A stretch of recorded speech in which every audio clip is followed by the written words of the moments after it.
Hello and welcome to Your Government in Action, a presentation of Bahamas Information Services. I'm Carissa Williamson.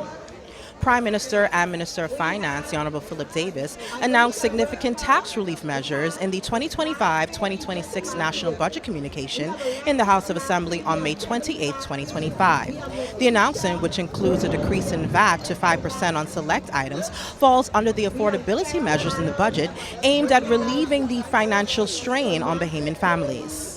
As a result, Bahamian families have struggled under the weight of high prices for food, household items, and basic hygiene necessities. This administration understands their difficulty, and in this budget, we are acting decisively to bring relief to the people. As part of the ongoing efforts to promote affordability, we will be reducing the VAT rate to 5% on a range of products that are crucial for the well-being of our citizens. It's important. These include baby diapers. Yes. Okay. That's pampers. Yes. Baby diapers. Mothers. Yes. Children. Depends. Elderly. Right? Feminine hygiene products.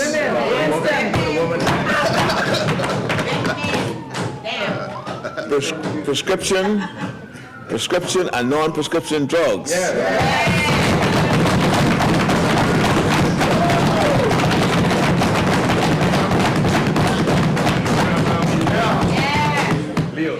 And Madam Speaker, that includes medications for those with chronic conditions.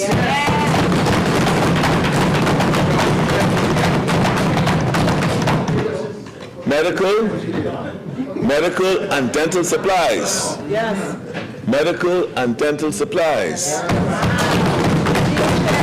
Such as needles, blood pressure machine, lancets, dental cements, and other dental fillings. And of course, other medical and therapeutic items, such as cell therapy products. Finally, I see a smile.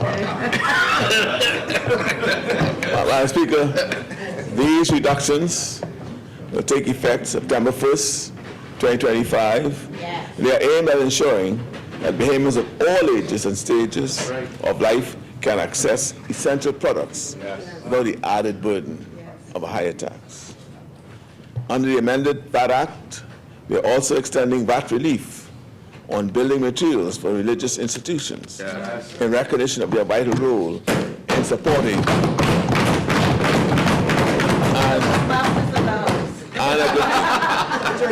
and uplifting communities. This VAT relief will come in the form of VAT-exempt imports or as a refund system if purchased locally. In addition, customs duty is being removed from digital and changeable letter signs, making it more affordable for them to enhance their visibility and communication efforts. We are also reducing customs duties on dozens of essential items, products that Bahamians purchase every week, items that matter in every kitchen, every bathroom, every nursery, and every home. We're helping families, homeowners, and small contractors by removing the customs duty on the following items: refractory cement, mortars and concrete, and similar compositions, copper fittings, screws and nuts and bolts. That's not laughing. But essential hardware.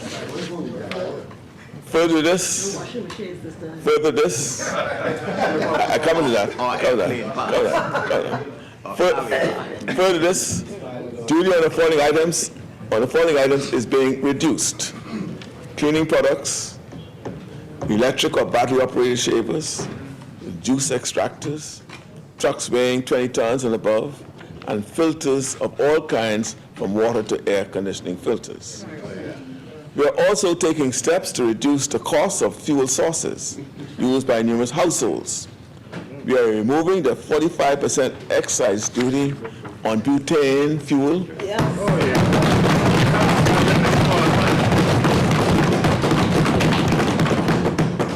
mostly used in portable stoves. Yes. Many Bahamians rely on this fuel Yes. for a hot meal, Yes. whether day-to-day or during emergencies. Yes. This is part of our broader commitment to build resilience and affordability into everyday life, especially where it may help the most. The Bahamas is committed to reducing greenhouse gas emissions by 30% by 2030 and achieving net zero emissions by 2050. In line with the Paris Agreement, our clean energy transition includes expanding renewable energy, promoting electric vehicles, and improving energy efficiency through key initiatives and projects. Duty exemptions on household appliances with the highest level of energy efficiency will be granted.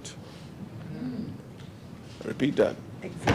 Duty exemptions on household appliances with the highest level of energy efficiency will be granted.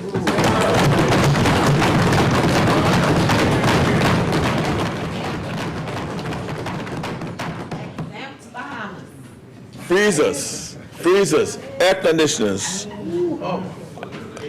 gas and electric water heaters will all be duty-free once confirmed that the appliance will make a positive impact on climate change initiatives.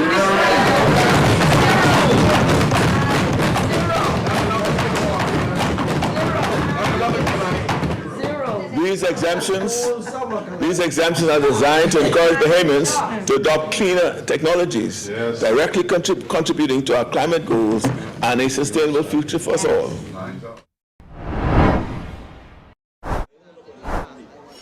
The Davis administration is ramping up national security measures across law enforcement and defense force agencies in the 2025-2026 national budget.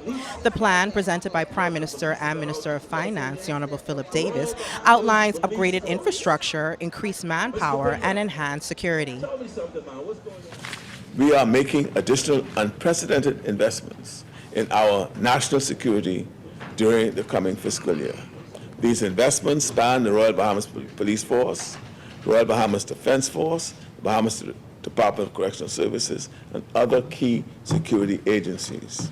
The security of our borders is fundamental to the sovereignty and safety of our nation. The Royal Bahamas Defense Force will benefit from strategic investments, including modernization of key bases at Coral Harbor and Inagua, upgrades to the defense fleet, and specialized equipment, including aircraft refurbishments, which will improve aerial surveillance, mobility, and response time. To strengthen our presence on the front lines, we are significantly increasing manpower. The expanded workforce will support greater enforcement, faster processing, and a more visible presence at our ports of entry and throughout the Family Island. In addition, in New Providence, resources have been allocated for the construction of a boundary wall, enhanced surveillance systems, and general improvements to the detention center. And in Grand Bahama, additional resources are earmarked for the renovation of the detention center, modernizing the facility to meet national safety and security standards. Regarding the police force, we are recruiting new officers and civilian personnel to strengthen presence and response capabilities in New Providence and Freeport. Resources are also provided for IT modernization, including surveillance cameras, digital forensic tools, and upgrades to the AFIS DEMIA system, enhancing investigation capacity and real-time policing.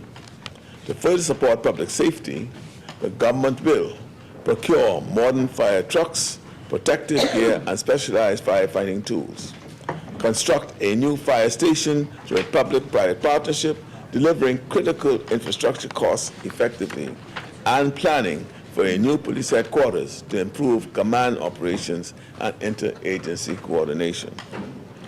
We are also expanding nationwide communication systems and CCTV networks to reinforce surveillance in high-risk areas.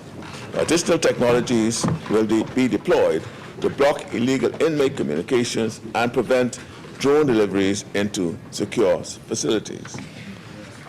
Madam Speaker, We are bolstering the capacity of our correctional system with support for the hiring of new recruits and uniform allowances, procurement of body-worn cameras, and investments in advanced surveillance contracts to prevent unauthorized deliveries and improve perimeter security. To improve judicial efficiency and to build on early investments in new courts, the government is allocating resources to expand the virtual courts platform, reducing backlogs and delays in court proceedings. This government's comprehensive approach to national security through investments in personnel, technology, and infrastructure ensures that the Bahamas remains ready to face emerging threats. Also in the 2025-2026 budget communication, Prime Minister and Minister of Finance, the Honorable Philip Davis, unveiled initiatives aimed at modernizing government operations and boosting transparency for a smarter, more efficient Bahamas. This budget is not only about providing relief. It is also about building a smarter, fairer, and more modern Bahamas. This is why this government will put in place the proper policies and frameworks that were long needed. We will establish the Asset Disposal Assessment Unit, which will examine fiscal government assets and recommend the optimal method for disposal. They will recommend whether public assets should be transferred to another public entity, sold, recycled, destroyed, or in any other method they will see fit. The Asset Disposal Assessment Unit will assist in the promotion of accountability, honesty, and transparency for public assets which are no longer for its purposed use. Not only will the process be streamlined, but there will also be a record of government disposals.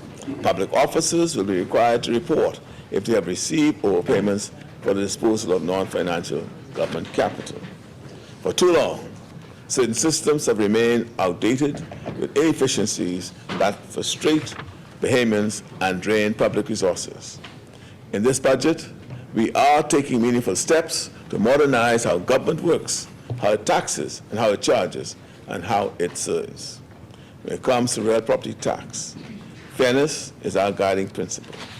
Owners of derelict properties will be eligible for a waiver of credit on all outstanding property tax arrears once those properties are repaired and made habitable again. Excellent. To ensure transparency and fairness, we will put in place a pre-approved process to confirm the property's derelict status before any repairs begin. To promote equity among the real property tax base, we are better defining owner-occupied and removing its seasonality, by replacing it with a defined period for foreign homeowners. Foreign homeowners will qualify for the partial owner-occupied exemption for property values of up to $300,000 if they stay more than 90 days in the Bahamas. If they stay more than 183 days, full exemption will be applied, which includes both the residential cap and the $300,000 exemption tied to value. The Bahamas, Madam Speaker, has long been a haven for private yachts and aircrafts. But our administrative systems have not kept pace with this reality. That changes now. We will introduce the frequent visitors digital card to make entry smoother and compliance simpler for private vessels and aircraft that visit our shores regularly. For private boats, each vessel will be required to have its own card linked directly to its registration number. This card will be valid for 2 years and is intended exclusively for cruising, not for fishing or anchoring. For private aircraft, a separate card will be introduced for propeller-driven planes, tied not just to propeller planes, tied to the plane's serial number. Just as with boats, the card is strictly for leisure travel. It does not cover commercial activities or charters. This suite of measures reflects a government committed to fairness, modernization, and respect for those who invest in the Bahamas. We are moving forward with purpose and with Bahamians in mind every step of the way.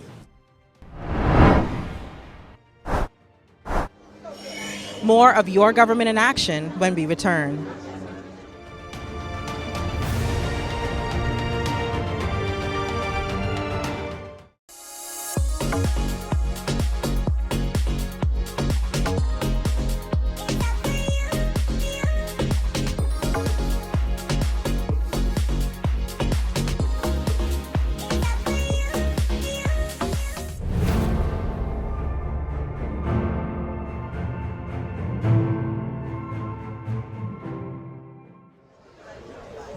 Welcome back. With the goal of strengthening the nation's maritime security and operational capacity, the Royal Bahamas Defense Force officially commissioned 4 new patrol vessels. The commissioning ceremony was held at the Harbor Patrol Unit on May 30th, 2025. It is an honor for me to address you today as we mark another significant occasion in the life of the Royal Bahamas Defense Force. This moment holds continued significance as we formally receive a new set of maritime vessels, assets acquired by the government of the Bahamas, that will play a critical role in strengthening our national security. As Minister of National Security, I take great pride in welcoming and dedication of these vessels. Their arrivals represent another step forward in our broader strategy to bolster our defense capabilities and better position ourselves to safeguard our territorial waters. These vessels come at a time when the challenges in our maritime domain remain persistent. Transnational criminal threats ranging from illegal migration, drug trafficking, to poaching and weapons smuggling demand that we maintain a high level of operational readiness. The introduction of these new assets directly support that effort. Modern, reliable, and equipped with advanced surveillance systems, these boats are essential tools. They will significantly improve our ability to monitor our vast maritime territory, extend our operational reach, and respond swiftly to emerging threats.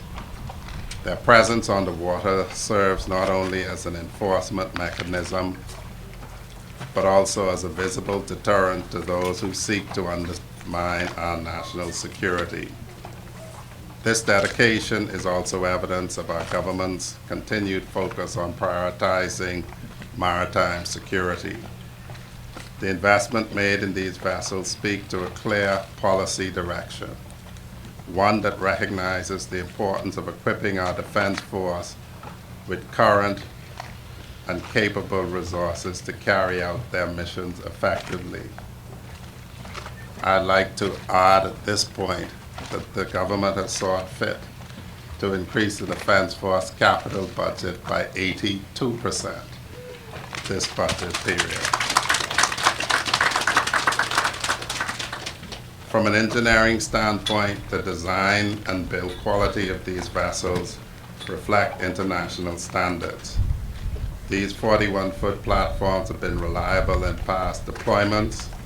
We know of their capabilities, we trust their durability, and we expect them to meet the high demands of the maritime environment in which they operate.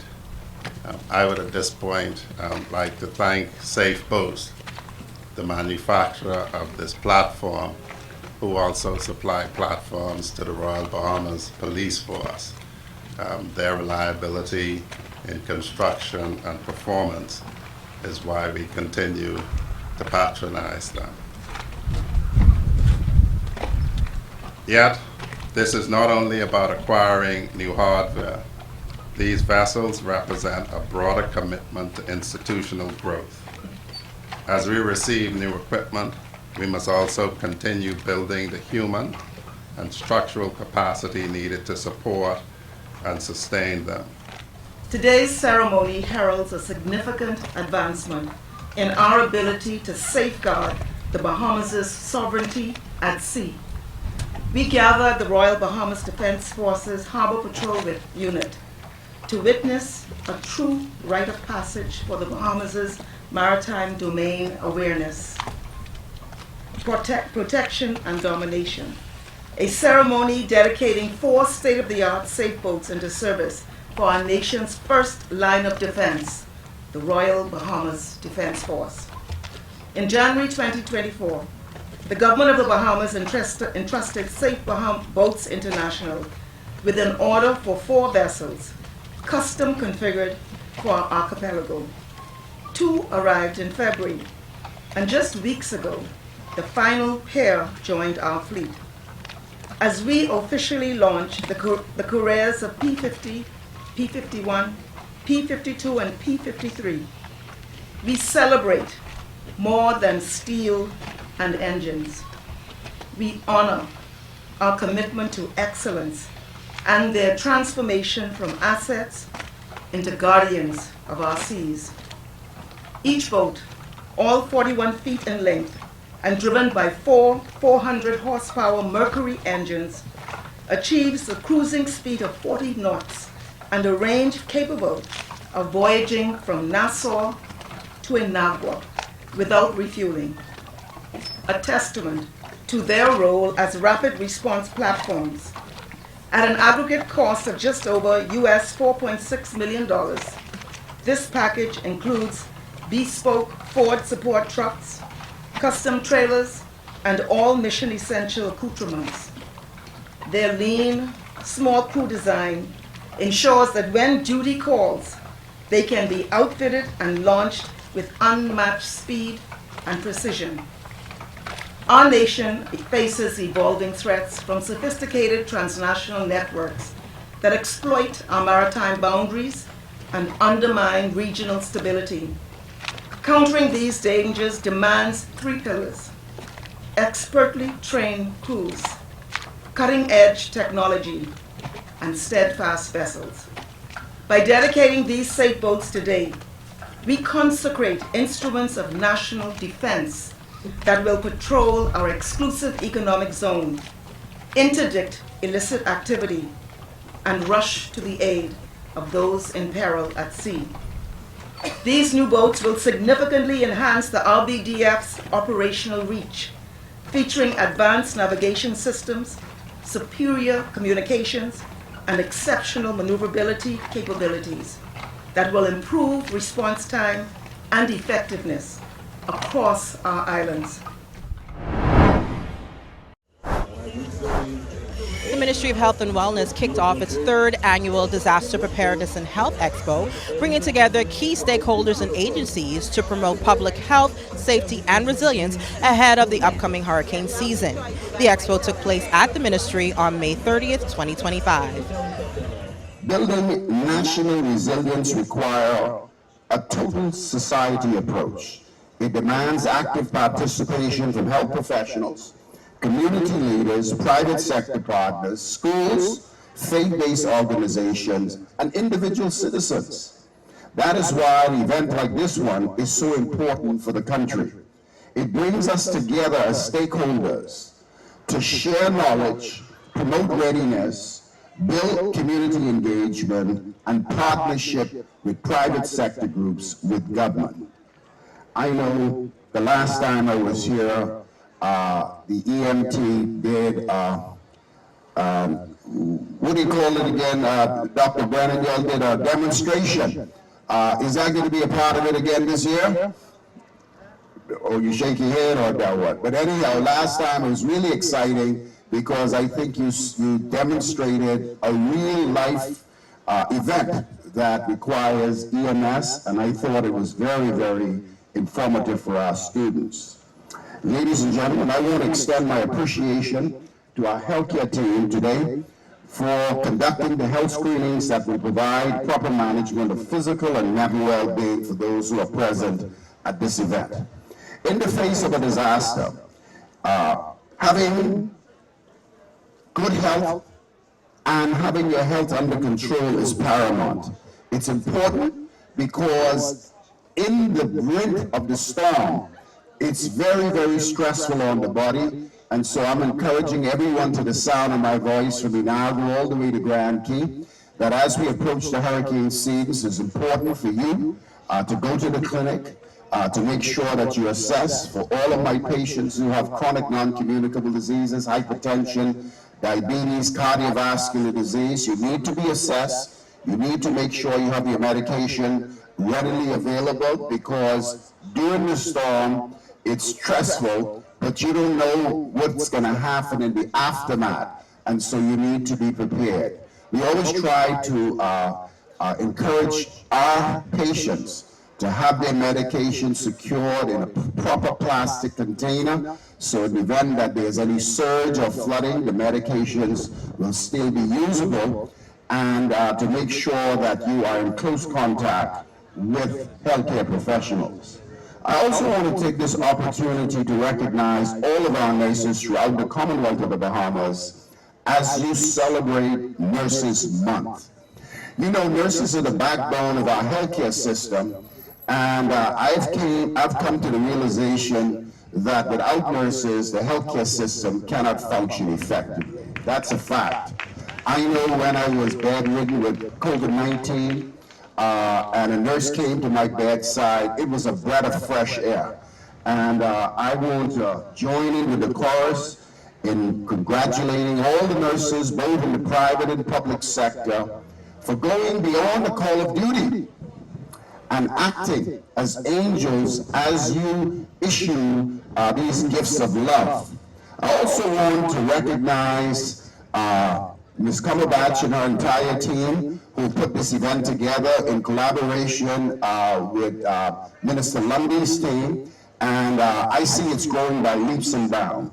We understand that our part during the hurricane seasons usually filled with challenges, but we know that the work from our healthcare professionals is valued, and you are making a positive contribution to the lifeline, health and well-being of our community.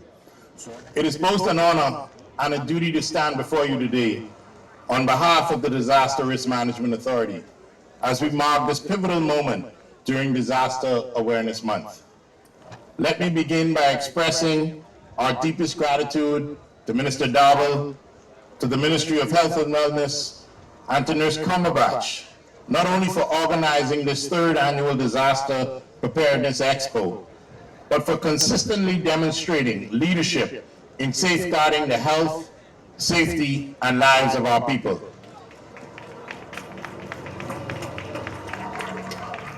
Your dedication to resilience and readiness continues to set the tone for national action, and for that, we say thank you.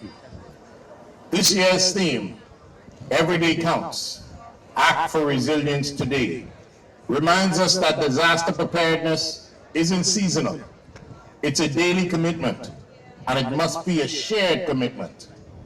As the 2025 Atlantic hurricane season approaches, and with it, forecast and above average activity, we do not have the luxury of passive concern.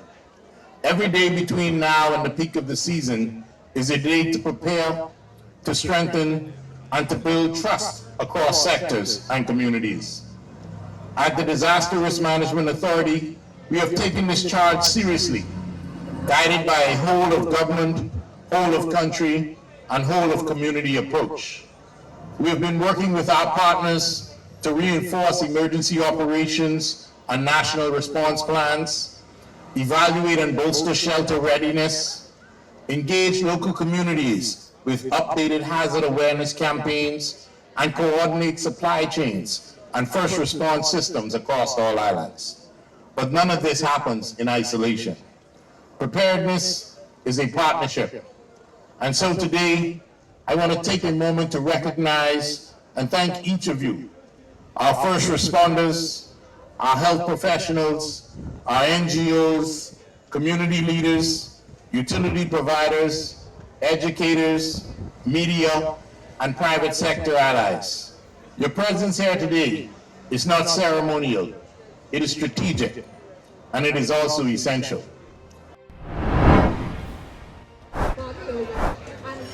I'm Carissa Williamson, and this has been Your Government in Action, a proud presentation of Bahamas Information Services. Join us on Tuesday evenings, where we bring you highlights, coverage, and information as we continue to do what we do best, linking people and government.